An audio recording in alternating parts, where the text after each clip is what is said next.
Assalamualaikum warahmatullahi wabarakatuh. Perkenalkan, nama saya Dia Hayu Farida dengan NIM 2161511007 dari kelas 2A Program Studi Tadris Bahasa Indonesia Fakultas Adab dan Bahasa. Di sini saya akan mereview sebuah cerpen karya Ali Akbar Nafis yang berjudul Robohnya Surau Kami. Cerpen ini adalah salah satu cerpen yang paling terkenal pada periodisasi sastra kisah atau bisa disebut dengan angkatan 1950-an.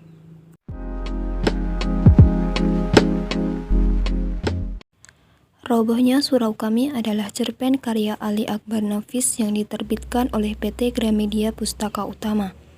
Robohnya Surau Kami adalah cerita pendek yang mengantarkan Ali Akbar Nafis meraih ketenaran di dunia sastra.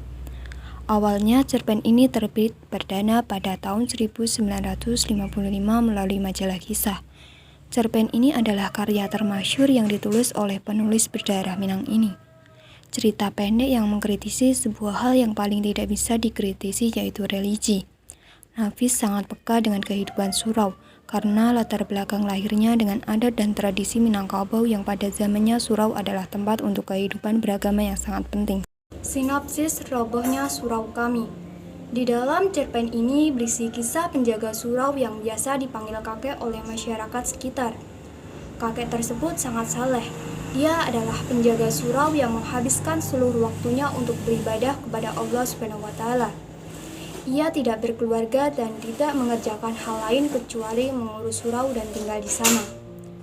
Kakek dapat hidup bukan karena sedekah orang lain saja, tetapi ada hal lain pokok yang membuatnya dapat bertahan, yaitu dia mau bekerja sebagai pengasah pisau.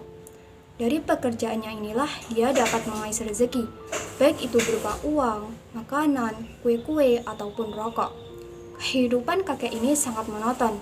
Ia hanya mengasah pisau, menerima imbalan, membersihkan dan merawat surau, beribadah di surau, dan bekerja hanya untuk keperluannya sendiri. Sampai suatu hari datang seorang pembual bernama Ajo Sidi. Ajo Sidi yang membual kepada kakek mengenai Haji Saleh yang mendapatkan murka Allah dan masuk neraka bersama dengan haji-haji lainnya.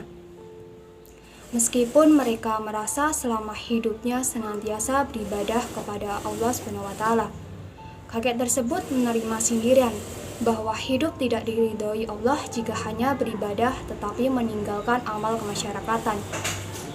Mendengar bualan tersebut, kakek merasa putus asa karena segala perbuatan yang selama ini ia lakukan ternyata keliru.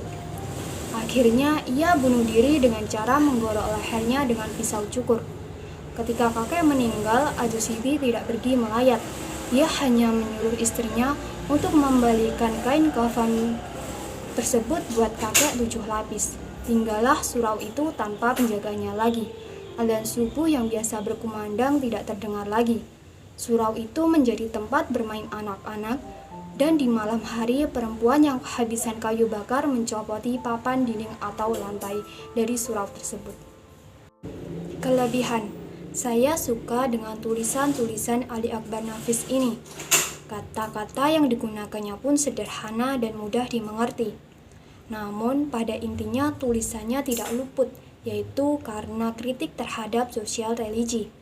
Ali Akbar Nafis mengakhiri cerita dengan kejadian yang tak terduga pada teknik penceritaannya yang tidak biasa pada saat itu, yakni karena Nafis menceritakan suatu peristiwa yang terjadi di alam lain. Bahkan di sana terjadi dialog antara Haji Saleh dengan Sang Pencipta. Dan menurut saya justru membuat karya-karyanya begitu bagus. Ali Akbar Nafis menunjukkan bahwa tidak perlu menjadi rumit untuk menciptakan sebuah mahakarya.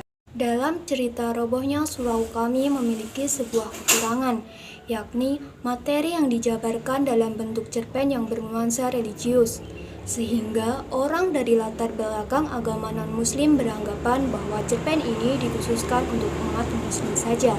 Hal ini mungkin disebabkan oleh latar belakang pengarang yang mempunyai pengetahuan luas dalam bidang keagamaan.